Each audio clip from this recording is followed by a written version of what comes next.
in your view, what are the specific constitutional amendments you recommend to modernize Ghana's political succession framework?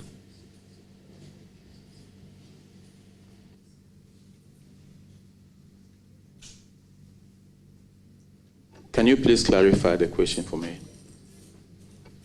Well, I'm rooting it on the earlier foundation that I laid, the temporal succession, who is taking over and all that in the absence of this, that, and you've already expressed some broader views.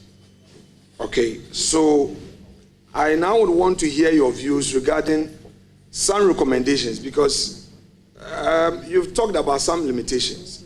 I just need you, in view of that, to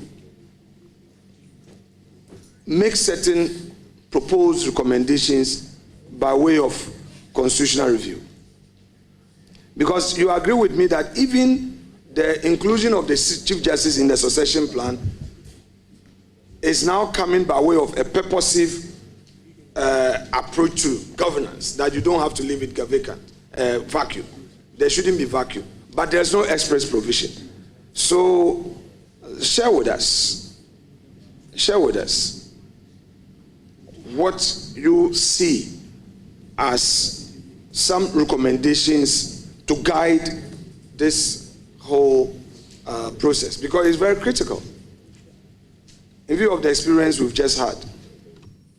Mr. Chairman, I think this is for Parliament to do. You have to pass laws as to what should be done in those circumstances. I beg, sir. My Lord, so you mean we should enact a law to regulate Article 60 further, but we can't enact where...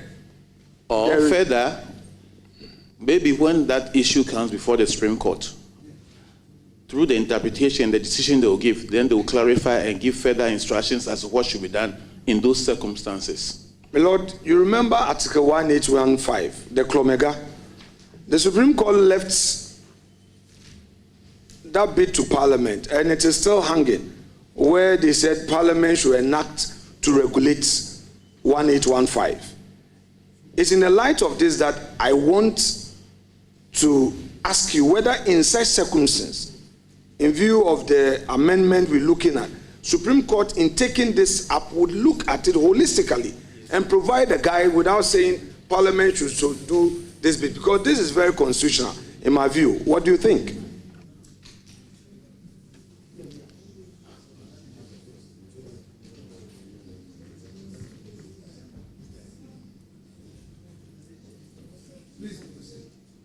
The duty of the Supreme Court, when it comes to interpretation, is the Supreme Court.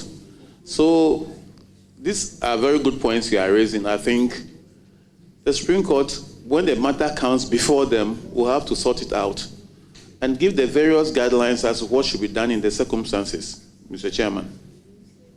I think it's a gray area. So when it gets to the Supreme Court, then they will define it and give further guidelines as to what should be done. Thank you, sir.